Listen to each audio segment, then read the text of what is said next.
Halo guys, terima kasih karena berita Messi ini membuat gue semangat lagi bikin YouTube. Dan memang masih ada hubungannya, tapi gue mau share yang berbeda dari sisi financial fair play-nya La Liga.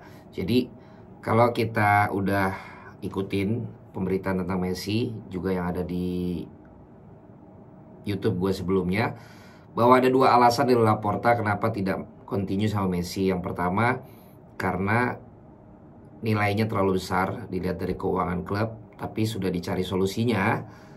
Ada dua pilihan. Yang pertama itu dengan 2 tahun bayar di depan untuk kontrak 5 tahun, karena dijadikan bagian negosiasinya Messi karena dia sudah mengurangi gajinya 50%. Atau yang kedua, tetap menyepakati nilai kontrak yang tadi juga tapi dibayar 5 tahun.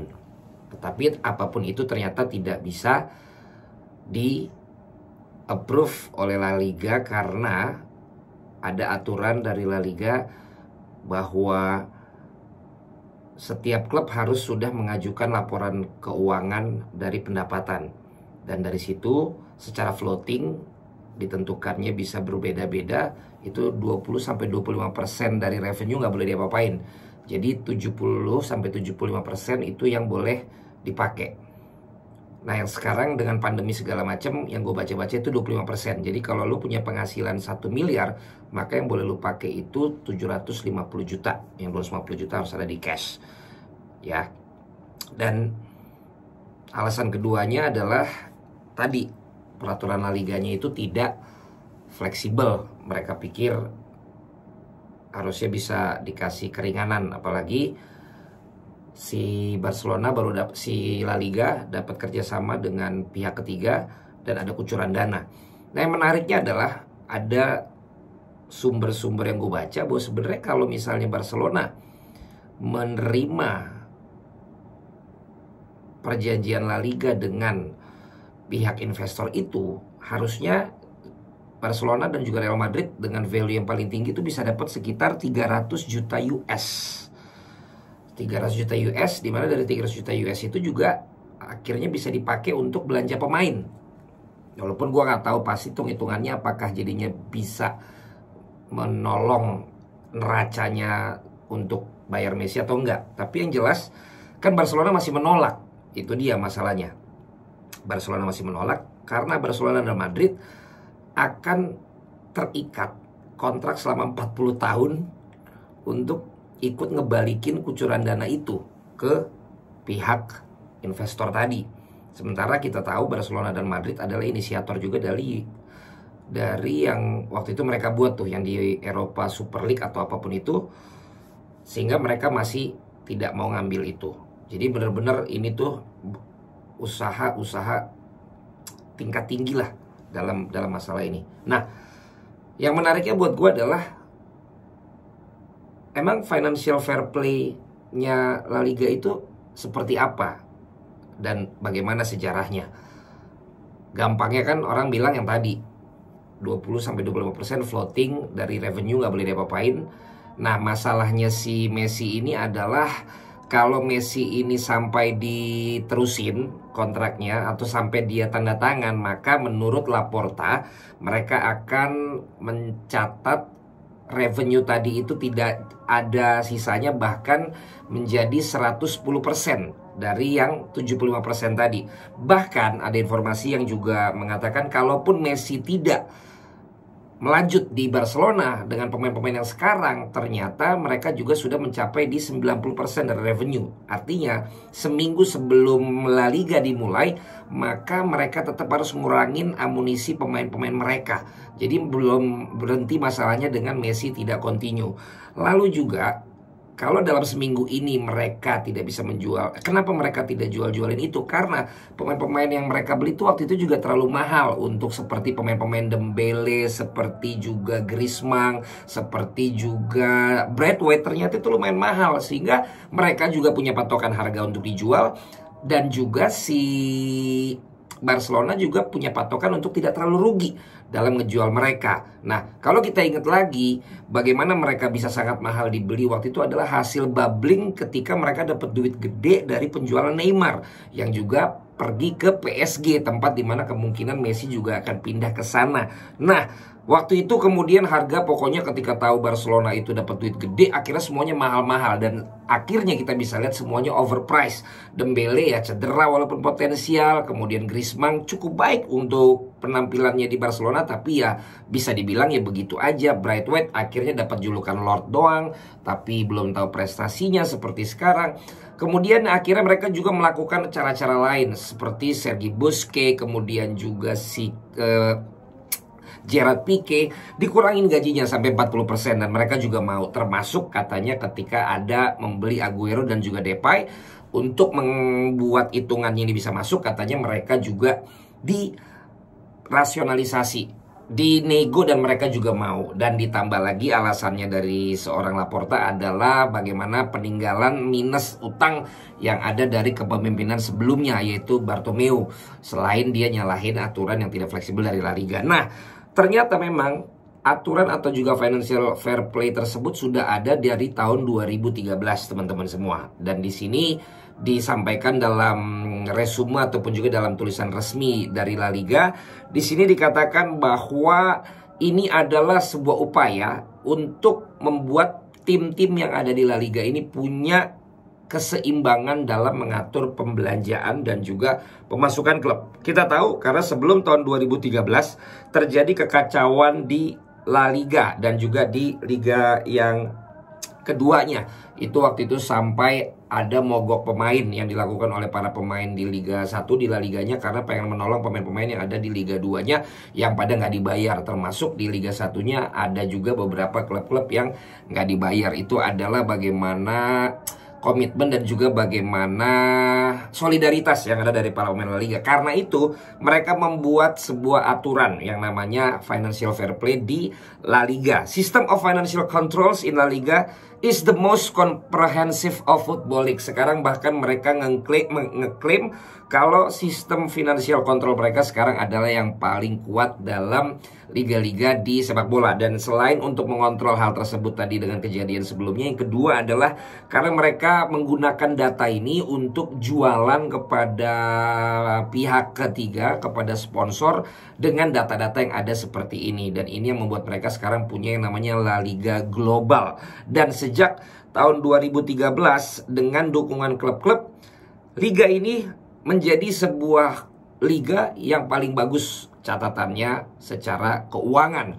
Kita tahu bahwa kata La Liga, kita tahu bahwa La Liga lebih dikenal sebagai bukan liganya sebenarnya, tapi adalah dua tim dari liganya atau tim-tim dari liganya yang bisa juara-juara di Champions League dan juga di Europa League. Tapi selain itu mereka juga dikatakan juara untuk mengurusi masalah finansial.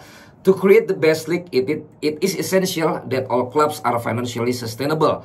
Untuk bisa menciptakan liga yang paling bagus, maka adalah satu yang esensial untuk membuat keuangan itu secara berkesinambungan itu sudah aman. Dan ini yang mereka lakukan. Dan ketika masalah Messi ini ada, ini adalah sebuah aturan yang sudah ada dari tahun 2013. Sehingga La Liga tentu akan mikir-mikir kalau sampai dia melanggar ini atau mengubah ini karena ini nyelamatin Messi. Sementara memang betul juga sih dengan adanya Messi, investor juga jadi masuk. Dan di dalam catatan mereka di tahun 2019 dan 2020, bahkan dibandingkan liga-liga yang lain, catatannya cukup menarik antara pembelian dan juga penjualan serta net yang ada. Jadi kalau disampaikan di tahun 2019, di musim 2019-2020, Liga Inggris itu pembeliannya 239 ya, sementara itu penjualannya hanya 86. Jadi Liga Inggris itu minus 150. Ini dalam juta euro ya. Kemudian di Bundesliga pembeliannya 201, penjualannya 100, minus 101. Lalu di Lega Calcio pembeliannya 218, penjualannya 194, minus 24. Kemudian di Ligue 1 pembeliannya 120, penjualannya 99, minus 21.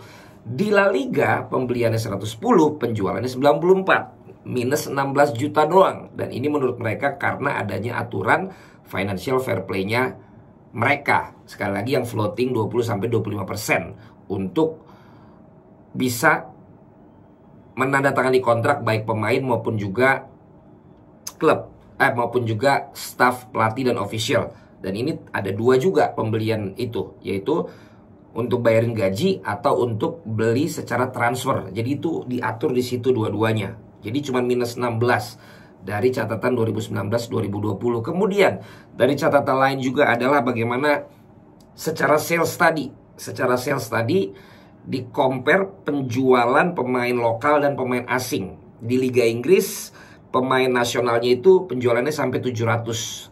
Pemain internasionalnya 537. Kemudian di Bundesliga pemain lokalnya itu 395, pemain asingnya 426. Lalu juga di Lega Calcio pemain nasionalnya sampai 738 juta euro, pembelian pemain asingnya 388 ya. Sementara itu penjualannya. Sementara itu bukan pembelian, ini adalah penjualan. Sementara itu di Ligue 1 304 pemain nasional, penjualannya, pembeliannya 728 pemain asingnya. Bagaimana dengan La Liga? La Liga ternyata berhasil menjual pemain nasionalnya 499, sementara itu pemain lokalnya 499 juta, sementara pemain asingnya 764. Lagi-lagi catatannya adalah bahwa secara penjualan mereka di atas yang lain untuk data yang ada di tahun 2019-2020. Jadi ini catatan bagaimana secara minusnya tadi antara pembelian dan penjualan dia paling sedikit, lalu di data penjualannya mereka juga paling tinggi. Makanya mereka bilang, for football to be economically stable, we need more than UEFA financial fair play. Jadi selain ada UEFA Financial Fair Play, bagi La Liga mereka perlu aturan lain yang mereka buat sendiri untuk menjaga sustainability daripada liganya. Sebuah kejadian di belakang yang membuat mereka jatuh, kemudian mereka berbenah, membuat ini, dan secara data yang baru kita baca, akhirnya mereka sekarang bisa bounce back. Dan kemudian sekarang dapat investor yang gede banget. Catatannya adalah mereka bisa dapat investor itu udah nggak ada Ronaldo, karena Ronaldo udah pergi dari beberapa tahun yang lalu. Kemudian ya Ramos mungkin nggak terlalu besar value-nya, tapi dia juga sudah cabut dari La Liga. Sekarang yang ada hanyalah Messi. Yang hanya adalah Messi, yang gue yakin dari nilai investasi itu pasti mengukur dengan adanya Messi. Tapi apakah kebanggaan mereka dengan sistem yang kuat ini akan runtuh karena Messi akan pergi? Atau mereka yakin dengan sistem yang kuat justru mereka nantinya akan kembali bisa mendatangkan bintang-bintang lain dari luar atau menciptakan bintang-bintang baru dalam era yang baru setelah nggak ada Lionel Messi? Gua nggak tahu ini pada saat diupload apakah kira sudah ada keputusan Messi bergabung di klub mana dan atau La Liga merubah aturannya atau tidak. Tapi sedikit gambaran, ketika orang pada ngomongin financial fair play La Liga yang membuat salah satu hal yang membuat Messi tidak bisa menandatangani kontrak yang mereka sudah sepakati, memang kendalanya seperti itu. Bahwa sudah dibuat dari tahun 2013, bahwa dengan adanya financial fair play ini ternyata La Liga secara nilai, secara neraca daripada tim-tim jadi lebih sehat. Dan juga dari sisi penjualan pembelian mereka juga lebih seimbang. Dan bahkan secara penjualan mereka paling tinggi karena mereka harus membuat keseimbangan tersebut. Dan ini yang tampaknya akan kita lihat apakah karena seorang Messi akan berubah atau tidak. Kalau sampai terjadi maka bisa gue bilang Messi bukan hanya lebih besar dari Barcelona, tapi Messi lebih besar daripada La Liga. Apakah itu akan dilakukan? Kalau gue lihat dengan bola sekarang ada di La Liga, karena Messi sudah bilang kalau ini memang tidak berubah dia akan sepertinya ke PSG karena dia tidak mau mengikuti bolanya Laporta. Menurut gue seperti pilihan Messi untuk cabut juga. Gue pikir La Liga juga akan mencoba untuk tanpa Messi dan membiarkan aturan ini berlaku dan membuat wibawa mereka jauh lebih tinggi dan tidak mengikuti permainannya Laporta. Gimana menurut kalian? Tulis aja di kolom komen. Semoga bisa ngebantu kalian yang mungkin bertanya-tanya emang apa sih aturannya di La Liga financial fair play-nya. Yang tadi gue bilang sudah ada dari tahun 2013, boleh pakai secara floating 20-25% daripada revenue atau penghasilan klub. Terima kasih.